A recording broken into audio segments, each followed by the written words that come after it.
ഒരു കാല് തരാൻ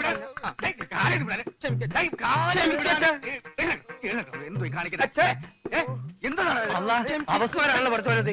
എന്താണ് ഇരുമ്പ് നഷ്ടം വിട്ട് വരാൻ? അപസ്മാരം തന്റെ വാപ്പിച്ച താക്കോൽ കൈ കൊടുക്കുന്നേ. അല്ല, താക്കോൽ പിടിക്കാൻ കൊടുത്തതിന്റെ ഗുണമായി കാണിക്കുന്നേ. ദിവസം 4 തവണ കാല് പിടിച്ചാൽ ചെയ്ത തെറ്റൊക്കെ ഇല്ലാതായി എന്താ വിചാരം? മക്കളാണോ മരുമക്കളാണോ എന്ന് ഞാൻ നോക്കൂല. നാറി തുടങ്ങിയാൽ സകലതും പഠിച്ചു പുറത്ത്. അത് ശരി. അപ്പൊ മക്കൾ അച്ഛന്റെ കാല് പിടിക്കായിരുന്നില്ലേ?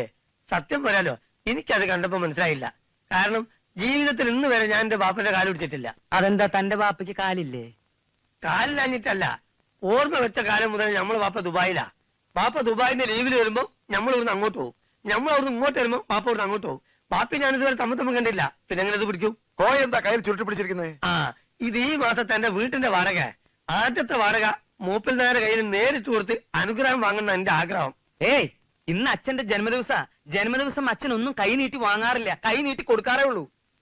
ഏട്ടാ, വീട് വാടകയ്ക്ക് കൊടുക്കുമ്പോ ഇതൊന്നും കോയോട് പറഞ്ഞിട്ടില്ലേ? ഞാനായിട്ട് പറയുന്നത് നല്ലതല്ലേടാ, നേരിട്ട് വന്ന് അറിയുന്നത്. ആ, അങ്ങനെയൊക്കെ ചില പതിവ് പണ്ട് മുതലേ ഇവിടെ ഉണ്ട്. ഇവൻ പറഞ്ഞ പോലെ ഈ ദിവസം കൈ നീട്ടി ഞാനൊന്നും വാങ്ങാറില്ല. ഈ മാസത്തെ വാടക എനിക്ക് ഇന്ന് വേണ്ട, അത് താൻ തന്നെ വെച്ചോ. പടച്ചോൻ സഹായിച്ച് എന്നും നിങ്ങൾക്ക് പെരുന്നാൾ വെച്ചെന്നാണ് എന്റെ പ്രാർത്ഥന. നിങ്ങളെപ്പോലത്തെ മനുഷ്യന്മാര് കൊല്ലത്തൊരു ദിവസം ജനിച്ചാൽ പോരാ, ഓരോ മാസം എല്ലാ 1-ാം തീയതി അങ്ങനെ 12 മാസം ജനിക്കണമെന്നാണ് എന്റെ ആഗ്രഹം. ജനിക്കണം എന്ന് തന്നെയാ എന്റെയും മോഹം.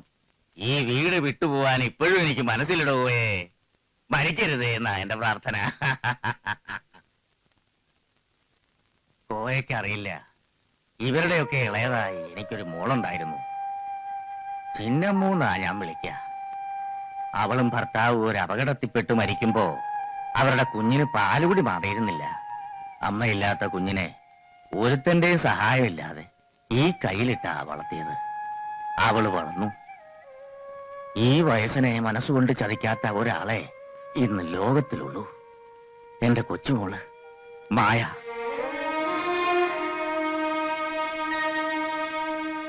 ഇന്നെന്റെ പിറന്നാള് മാത്രമല്ല, മായ ബോംബെന്ന് എന്നെ കാണാൻ വരുന്ന ദിവസം കൂടിയാ. ഇതുവരെ ഒരു പിറന്നാളും അവളെ കാണാതെ ഞാനിവിടെ ഉണ്ടിട്ടില്ല. ഇന്ന് വരുന്ന എഴുത്തുണ്ടായിരുന്നു.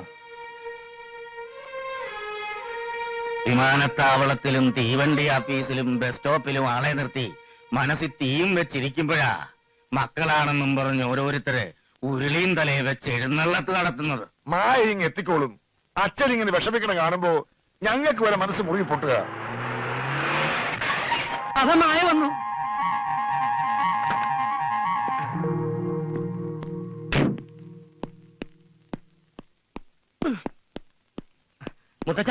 മുത്തച്ഛന്റെ മായക്കുട്ടി വിമാനത്തിലും വന്നിട്ടില്ല, തീവണ്ടിയിലും വന്നിട്ടില്ല, ബസ്സിലും വന്നിട്ടില്ല. ഞാൻ സകല സ്ഥലത്തും തപ്പി.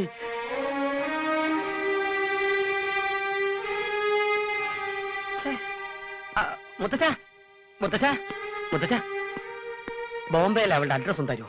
അവൾക്ക് അവിടെ എന്താ ഇത്ര വലിയ തിരക്കെന്ന് എനിക്കൊന്നറിയാലോ. വേണ്ട തരണ്ട. ഞാൻ അവൾക്ക് കത്തെഴുതുന്നു പേടിച്ചിട്ടല്ലേ എനിക്ക് അഡ്രസ് തരാത്തത്. ചോദിച്ചാൽ അവളും തരികയല്ല. എന്താ ഇത്?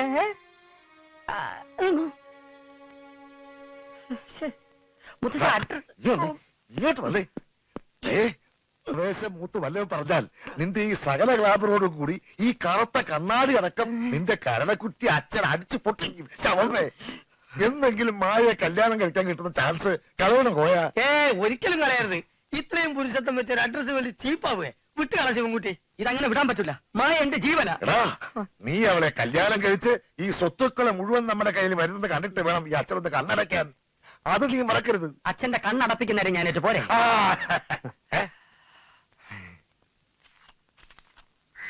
വാടക 400 ഉണ്ട്. വാടകയില് പകുതി ഇങ്ങക്കും പകുതി അമ്മക്കും. ജീവിക്കാൻ വേണ്ടി ഒരുപാട് സർക്കസ് നടത്തുന്ന കുട്ടികളും കെട്ടിയുള്ള ഒരു സാധാ കോയാണ് ഞാൻ. എന്നാലും സ്വന്തം വീട്ടിൽ നിങ്ങൾ നടത്തുന്ന ഈ കള്ളക്കളി ഉണ്ടല്ലോ, അതിന്റെ മുമ്പിൽ നമ്മൾ സർക്കസ് ഒന്നുമല്ല. അതെ, അടുത്ത മാസം സ്വന്തം തന്ത ഇതുപോലെ വാടക കൈനീട്ടി വാങ്ങാത്ത ദിവസങ്ങളുണ്ടെങ്കിൽ ഒന്ന് അറിയിക്കണം. അത് നമുക്ക് ഷെയർ ചെയ്യാലോ. അറിയാം. എന്റെ ഷെയർ ഇവിടെ. ഇതാ ഏട്ടനും അളിയനും 100 പിടി. എന്റെ 100 കഴിച്ച് വേറൊരു 100 എന്റെ കയ്യിൽ ബാക്കിയുണ്ട്. അത് 3 ആക്കി മുറിച്ച് 33 രൂപ 33 പൈസ ഇനി അങ്ങോട്ട് വരും. എന്താ പോരെ? പോരാ, എന്നാലും 1 പൈസ ബാക്കി വരും. വന്നോട്ടെ. അത് അളിയന്റെ 16 അടിയന്തരത്തിന് ഞാൻ ഭഗവതിക്ക് നേർച്ച കെട്ടുന്നുണ്ട്. എന്തേ? ഏട്ടൻ എന്ത് പറ്റി? അച്ഛനെ പറ്റിച്ച് നമ്മൾ എത്ര കാലമാണ് ഇങ്ങനെ കഴിയുക? അച്ഛന്റെ സ്വർഗാരോഹണം വരെ ഇങ്ങനെ കഴിയാം, അല്ലാതെ എന്താ ചെയ്യാ? തന്തയാണെന്ന് പറഞ്ഞിട്ട് ഒരു കാര്യമില്ല. ദേ തല്ല് കിട്ടി എന്റെ പുറമൊന്ന് നോക്കി.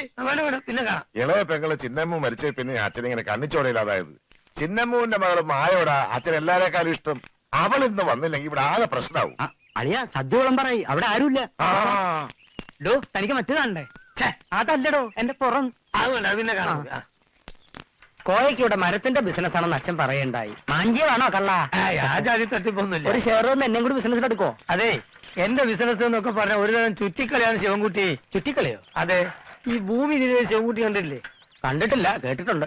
എന്നാ കേട്ടത് നേരാ. ഭൂമി തിരിയുന്നുണ്ട്, ജീവിക്കാൻ വേണ്ടി അതിനേക്കാൾ 10 ഇരട്ടി വേഗത്തിലാണ് നമ്മൾ തിരിയുന്നത്. അതിന്റെ പുറത്ത് നീയും കൂടി കയറിയിരുന്ന ഉരുണ്ട് വരുന്ന താഴെ വീണ് കയ്യും കാലും പൊട്ടി പോകുമ്പോനെ നീ ഇപ്പൊ ഉള്ള പണി തന്നെ ചെയ്താൽ മതി. എന്ത് പണി? ഈ കൂളിംഗ് ഗ്ലാസും വെച്ച് തെണ്ടി തിരിഞ്ഞടക്കല്, അല്ലാതെ എനിക്ക് വേറെന്ത് പണിയാ കിട്ടുക? അതൊക്കെ പോട്ടെ, ആട് വളർത്തൽ എനിക്ക് ചേരുമോ? അത് തിരക്കല്ലോ, ഒന്ന് ട്രൈ ചെയ്ത് നോക്ക്. ഇതാരും മായ എന്താ ഈ വേഷത്തിൽ? എന്താ ഒന്നും പറയാതെ ഇങ്ങനെ? ഒരു മിനിറ്റ് തന്നെ ഞാൻ ഒന്ന് പറയട്ടെ. കയ്യെന്ന് വിട് പോയാ. മായേ മായ, ഒരു കാര്യം ഞാൻ ചോദിച്ചോട്ടെ.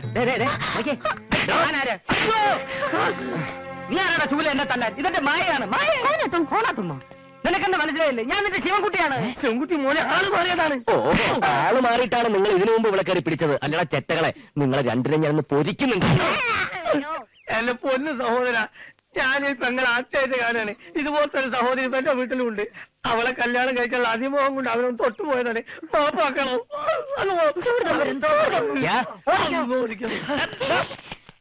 ആ കൂളിംഗ് ഗ്ലാസ്സുകാരന് ശിവൻകുട്ടി. ഓഹോ, അവനാണോ ശിവൻകുട്ടി? അവർക്കെന്നെ മനസ്സിലായിട്ടില്ല. മനസ്സിലായിട്ടില്ല, അതല്ലേ എനിക്കും വേണ്ടത്. ഇനിയത്തെ കളി ഞാൻ കളിച്ചോളാം. നീ ധൈര്യമായിട്ട് ആരും അറിയാതെ വീട്ടിലേക്കല്ലേ.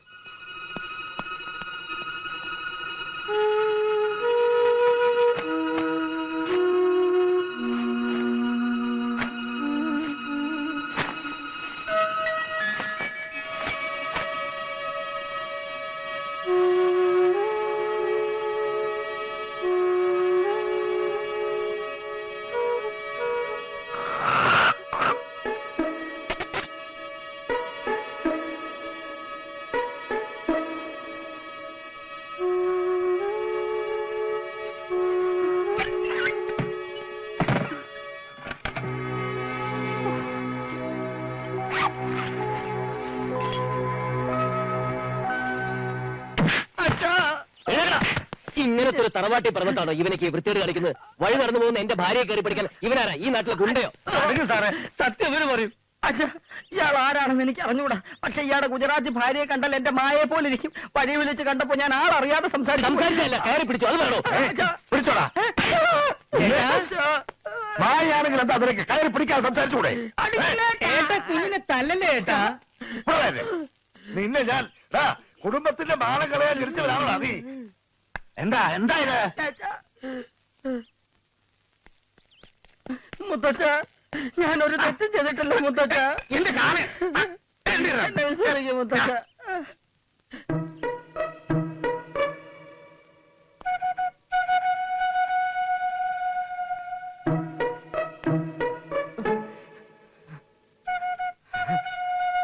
കണ്ടോ, ഇപ്പൊ ബോധ്യായോ?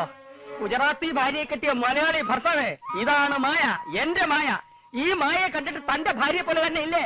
ഇയാളുടെ ഭാര്യ? അതേ മുത്തച്ഛ, പക്ഷെ ഇത് പറയുന്നതിന് മുമ്പ് എനിക്ക് അവനെ ഒന്ന് പുഴുകണം. എന്താ സാറേ ഇതിന്റെ അർത്ഥം? ഇത് ഞങ്ങളുടെ പെങ്ങളുടെ മോളാ മായ. സംശയം തൊട്ടു നോക്കാൻ പറ, അല്ല ചോദിച്ചു നോക്കാൻ പറ. വേണ്ട, ഇനി ഒന്നും പറയണ്ട. എനിക്കെല്ലാം മനസ്സിലായി. ഞാൻ തെറ്റ് ചെയ്തു. നിരപരാധിയായ ഒരു പാവം മനുഷ്യൻ എനിക്ക് ഉപദ്രവിക്കേണ്ടി വന്നു. നല്ല നാടൻ കത്തിയുണ്ടാവും ഓർമ്മ ഈ വീട്ടിലെടുക്കാൻ. എന്താ വേണോ? വേണം. അതെടുത്ത് നിങ്ങൾ തന്നെ എന്റെ 2 കൈ ഒന്ന് വെട്ടിക്കള. ഈശ്വരനെ പോലെ തോന്നിക്കുന്ന ഈ മനുഷ്യന്റെ തറവാട്ടി കയറി എനിക്ക് നിങ്ങളെയൊക്കെ ചീത്ത വിളിക്കേണ്ടി വന്നല്ലോ. കഷ്ടം. നിങ്ങൾക്കെങ്കിലും എന്നോട് സത്യം പറയായിരുന്നില്ലേ? അപ്പൊ ഈ നേരം വരെ പറഞ്ഞ ഇതിന് സത്യമല്ലേ? ആ നിൽക്കാനാണ് ശരിയായ മായ. റോഡിൽ വെച്ചാണ് തന്നെ ഗുജറാത്തി മായ. ക്ഷമിക്കണം, മുഖസ്തുതി പറയാണെന്ന് വിചാരിക്കരുത്. നിങ്ങളെ കൊത്തിവെച്ചതുപോലെയാണ് എന്റെ ഭാര്യ. ഇനി ഒന്നും നോക്കണ്ടേ, ഇത് തന്നെ നമ്മുടെ കളി. അവളൊരു ഗുജറാത്തി പെൺകുട്ടിയാ. പേര് മാനസേശ്വരി ഗുപ്ത. സത്യം പറഞ്ഞ ഈ ഒരു കൂടിക്കാഴ്ചക്ക് മുമ്പ് ഞാനെങ്ങാനും ഈ പെൺകുട്ടിയെ കണ്ടിരുന്നെങ്കിൽ നിങ്ങളുടെ ബോയ് ഫ്രണ്ടിനെ പറ്റി അതേ അബദ്ധം എനിക്കും പറ്റിയേ. അയ്യോ,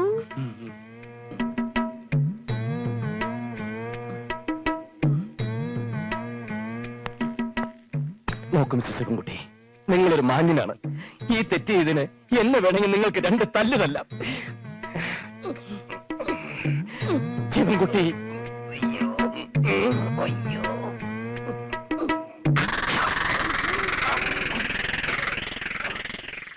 മതി, മാപ്പ് പറഞ്ഞത് മതി.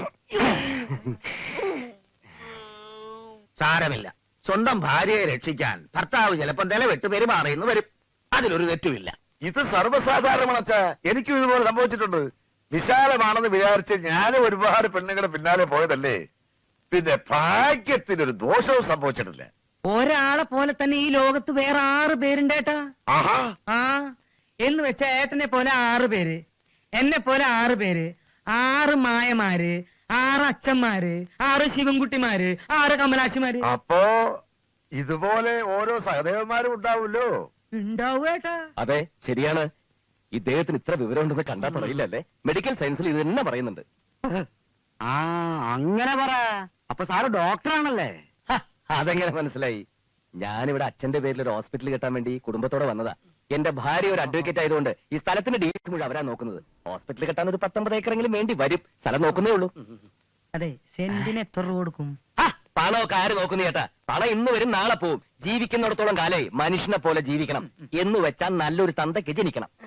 നല്ലൊരു തന്തയാണെന്ന് സ്വന്തം മക്കളെ കൊണ്ട് പറയിക്കണം. നിങ്ങൾ രണ്ടാളും എന്തിനാ പരിഭ്രമിക്കണേ? നിങ്ങൾ രണ്ടാളും ഉദ്ദേശിച്ച് പറഞ്ഞതല്ല. ഞാൻ ചേട്ടൻ ഉദ്ദേശിച്ച് പറഞ്ഞതല്ല, കോമൺ ആയിട്ട് പറഞ്ഞേ ഉള്ളൂ. അതിനിടയ്ക്ക് ഒരു ഹോസ്പിറ്റലും കെട്ടണം. അത്രേ ഉള്ളൂ എന്റെ ജീവിതാഭിലാഷം. നിങ്ങളെ കാണുമ്പോ എനിക്ക് എന്റെ മുത്തച്ഛനെയാണ് ഓർമ്മ വരുന്നത്. ഇവിടെ വന്ന് ഇങ്ങനെയൊക്കെ ബഹളം വെക്കേണ്ടി വന്നതിൽ എനിക്ക് മാപ്പ് വരണം. വരട്ടെ. നല്ല ഐശ്വര്യമുള്ള ഒരു കുട്ടി.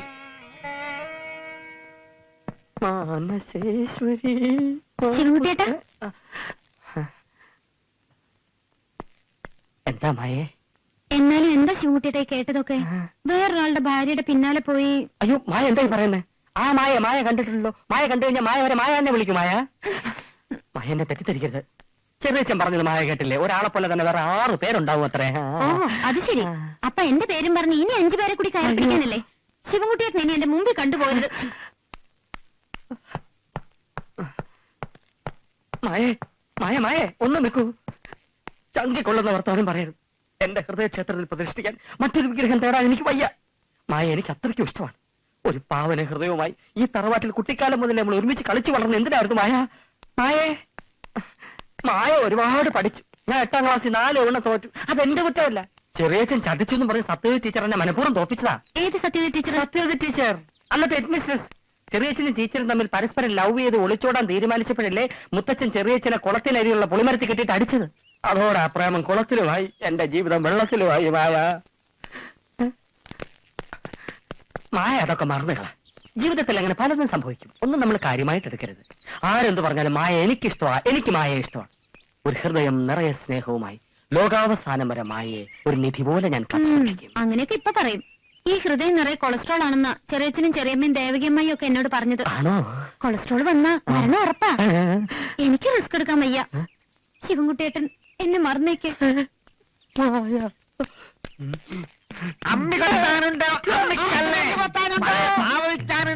ഒന്ന് നിർത്തണോ? അമ്മിക്കല്ലില്ല, മൂത്ത് നടിച്ചൊരു തന്തക്കല്ലുണ്ട്. കൊത്താമോ? ഒന്ന് പോടോ. ഹൃദയം അമ്മിക്കല്ല് കൊത്താനുണ്ട്, ആട്ടുകല്ല് കൊത്താനുണ്ട്, പഴയ പാവ വിൽക്കാനുണ്ട്. വാപ്പാ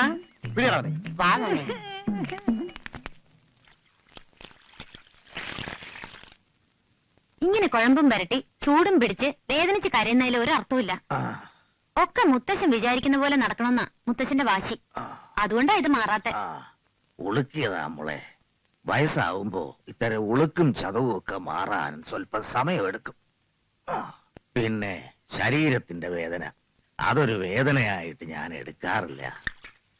മനസ്സ് വീഴരുത്. മോള് വന്നതോടെ മനസ്സിലെ സകല വിഷമങ്ങളും തീർന്നു. മുത്തച്ഛൻ ഇപ്പോ വലിയ സന്തോഷത്തിലാ. മുത്തശ്ശൻ ഞാൻ വേണ്ട, മോൾ എന്താ പറയാൻ പോകുന്നതെന്ന് മുത്തശ്ശന് മനസ്സിലായി. മുത്തശ്ശൻ ഒരു ഡോക്ടറെ കാണണം, അത്രയല്ലേ വേണ്ടൂ. അന്ന് വന്ന് എന്റെ കാല് വന്നിച്ചു പോയ ഒരു ഡോക്ടറില്ലേ, എനിക്കവനെ വളരെ ഇഷ്ടായി. വാസുണ്ണി അയച്ച് അവനൊന്ന് വരാൻ പറഞ്ഞാലോ?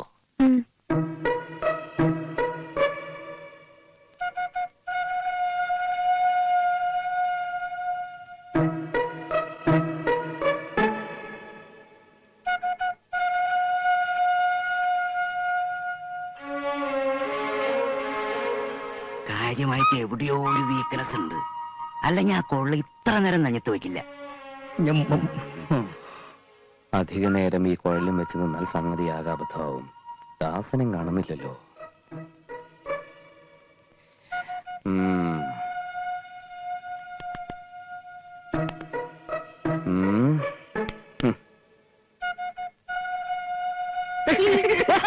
डॉक्टर जी, ये क्या भाई? उधर से बच्चों के निकलेगा? हमको बड़ा मुश्किल हो गया, बहुत कष्ट हो गया. സാലേ ബുദ്ധു, ഒരാളെ പരിശോധിച്ചോണ്ടിരിക്കുമ്പോ കുഞ്ഞിനെ കൊണ്ട് ഇങ്ങോട്ട് വരാൻ നിന്നോട് ആരാ പറഞ്ഞത്? कौन बोला? हमको कोई भी नहीं बोला. डॉक्टर जी गया, बच्चा बहुत रोया, मैं बहुत परेशान हो गया. डॉक्टर जी कहाँ गया? कुछ नहीं बोला. എന്തോന്ന് നെഹിം പോലെ ഇതൊക്കെ ആരെങ്കിലും പറഞ്ഞു തന്നെ? ഒരമ്മയ്ക്ക് 10 മാസം കുഞ്ഞിനെ ചോർന്ന് പ്രസവിക്കാൻ ഒരു 10 മണിക്കൂർ അമ്മയില്ല നമുക്ക് ഈ കുഞ്ഞിനെ നോക്കിക്കൂടാ? हमको माफ करो डॉक्टर जी. दीदी इधर गए, यहाँ कंडी लगे. दीदी इतनी अच्छी दस में इधर आ गया, हमको पगले नहीं मालूम. दीदी दीदी നാറ്റിക്കരുത്, അത് മനസ്സിശരിയല്ല, ഈ വീട്ടിലെ മായയാണ്. वो माया नहीं है, मेरा मानसेश्वरी दीदी है. എല്ലാവരും എന്നോട് ക്ഷമിക്കണം. ഇവന്റെ വിചാരം ഈ കുട്ടി മാനസീശ്വരി എന്ന. അവള് രാവിലെ ബാങ്കിൽ പോയിട്ട് ഇതുവരെ തിരിച്ചു വന്നിട്ടില്ല. കുട്ടി നിലവിളിച്ചപ്പം അടുത്ത മുറിയിലുള്ളവർ കംപ്ലൈന്റ് ചെയ്ത് കാണും. ഹോട്ടലല്ലേ, എന്താ ചെയ്യാ? बच्चा खर्च हो गया, मैं क्या करूंगा बोलो. ഇവൻ ആരാ? സാറിന്റെ കമ്പൗണ്ടർ? കമ്പൗണ്ടർ ഒന്നുമല്ല, സാക്ഷാൽ അളിയൻ, മാനസേശ്വരിയുടെ ഇളയ അനിയൻ പരമാനന്ദ ഗുപ്ത. മലയാളം അങ്ങോട്ട് പറഞ്ഞാൽ മനസ്സിലാവും, തിരിച്ചിങ്ങോട്ട് പറയുമ്പോ ഹിന്ദിയിലാവുന്നു മാത്രം. देखो महान, ये कुटी बाई प्लस दीदी प्रोडक्शन नंबर 1 है. दीदी बैंक में जाना, बेटी होटल से खर्चिल हो गया, थोड़ा आदमी कंप्लेंट हो गया, मैं इधर से आया, मैं क्या करूं सजनी? वो मानसेश्वरी लगेगी. ഇനി ഇവിടെ വന്ന ഇവൻ എന്നെ നാറ്റിക്കും. ക്ഷമിക്കണം, ഞാൻ പോയിട്ട് പിന്നെ വരാം. ഡോക്ടർ പോണ കാര്യം എന്താണെന്ന് ചോദിക്കും. അയാൾ എന്താ പറഞ്ഞേ? ആകെ പ്രശ്നമാണെന്നാ പറഞ്ഞേ. ഡോക്ടറെ, പ്രശ്നങ്ങളില്ലാത്ത മനുഷ്യരില്ല, എല്ലാവർക്കും പ്രശ്നങ്ങളുണ്ട്. എന്താ ഡോക്ടറുടെ പ്രശ്നം? വാടകയ്ക്ക് ഒരു വീട് കിട്ടാനില്ല മുത്തച്ഛ, അത് തന്നെ എന്റെ പ്രശ്നം. ഇതൊരു പ്രശ്നമാക്കി എന്നെ ഇങ്ങനെ പെരുവഴിയിൽ ഇട്ടും വെച്ച് നിങ്ങൾ കുഞ്ഞിനെ എടുത്തോണ്ട് ഓടണ്ട. തൽക്കാലത്തേക്ക് ഒരു ചെറിയ വീട് ഞാൻ തരാം. കുറെ കൂടെ വലുത് വേണമെന്ന് തോന്നിയാലേ അപ്പം മാറാലോ. പടിഞ്ഞാറ്റും വീടിന്റെ താക്കോൽ ആരുടെ കയ്യിലാണ്? ആരുടെ കയ്യിലാണ്? എന്തെങ്കിലും അത് തുറന്നു വൃത്തിയാക്കി ആ താക്കോൽ ഡോക്ടറുടെ കയ്യിൽ കൊടുക്ക്. അവരവിടെ താമസിക്കട്ടെ. വാടകയുടെ കാര്യമൊക്കെ ഞാൻ പിന്നെ പറഞ്ഞോളാം. പ്രസവരക്ഷയ്ക്കും നടുവേദനയ്ക്കും കൊളസ്ട്രോൾ ഉണ്ടാവോ? ഇതാ, ഇതൊരു6 കുപ്പി വീതം ഒരു 6 മാസം കൊണ്ട് സേവിക്കുക. ധാരാളം വെള്ളവും കുടിക്കുക. എന്തുമാത്രം വെള്ളം കുടിക്കേണ്ടി വരും? ഇവിടെ വെള്ളം വെച്ചിരിക്കുന്ന എന്തായാലും കുടിച്ചു തീർക്കുക. മഴ വന്നാൽ കൂടെ പിടിക്കുക. അതല്ല, മഴവെള്ളം കുടിക്കണമെന്ന്. അതും ലേശാവാം. എന്തായാലും വെള്ളം കുടിക്കണമെന്നുള്ളത് നിർബന്ധമാണ്. കൊളസ്ട്രോൾ ഒക്കെ അങ്ങോട്ട് മാഞ്ഞു പോവും. അതോടെ ഞാനും മഞ്ഞു പോവോ? ഒരാഴ്ച കഴിഞ്ഞ് ഒന്നുകൂടെ ഇവിടെ വരിക. ജീവനുണ്ടെങ്കിൽ വരാം. പേടിക്കണ്ട, ഇത് തുടക്കം മാത്ര. നിയന്ത്രിച്ചാൽ കോളറ ഇല്ലാതാക്കാം. കോളറ അല്ല, കൊളസ്ട്രോൾ. അത് തന്നെ. പോയിക്കോളൂ. എന്താ ചെറുകുട്ടിയേട്ടാ, ഇതുവഴി പോകാറില്ലല്ലോ? ഇനി ഒരു വഴിക്കും പോകാൻ പറ്റുമെന്ന് തോന്നുന്നില്ല. അതെന്താ? എവിടെയോ ഒരു കൊളസ്ട്രോൾ. ഇത്ര ചെറുപ്പത്തില് തന്നെ? അച്ഛൻ മരുന്ന് നിന്നിട്ടുണ്ട്. ഇനി എല്ലാം ദൈവത്തിന്റെ കയ്യിലാണ് വസുമതി. വരട്ടെ, പോട്ടെ. ശിവൻകുട്ടിയേട്ടാ, നമ്മുടെ വീട്ടിൽ മാനശേശ്വരി ചേച്ചി താമസിക്കാൻ വന്നു. ഏത് മാനശേശ്വരി? ശിവൻകുട്ടിയേട്ടൻ കയറി പിടിച്ചില്ലേ, ആ മാനശേശ്വരി ചേച്ചി. ഉണ്ടോ?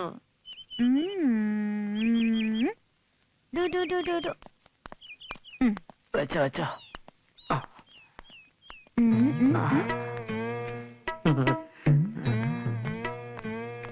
എടാ വാസുണ്ണേ, അവരെന്തിനാടാ കുഞ്ഞിനെ കൊണ്ട് പഠിപ്പരി വന്നിരിക്കുന്നേ? കാറ്റുകൊള്ളാൻ ഇറങ്ങിയതായിരിക്കും.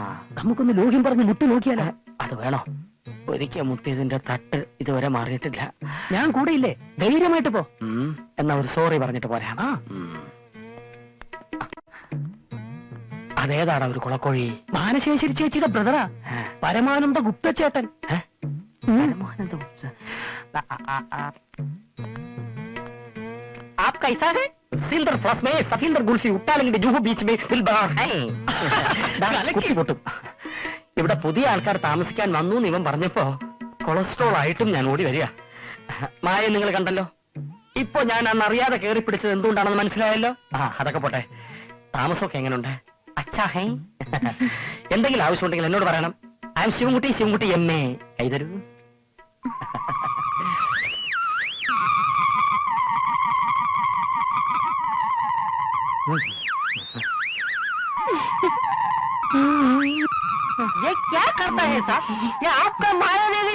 താൻ പോടോ.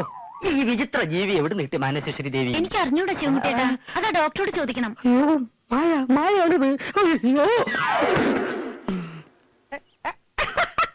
ये आप भी गरम हो गया.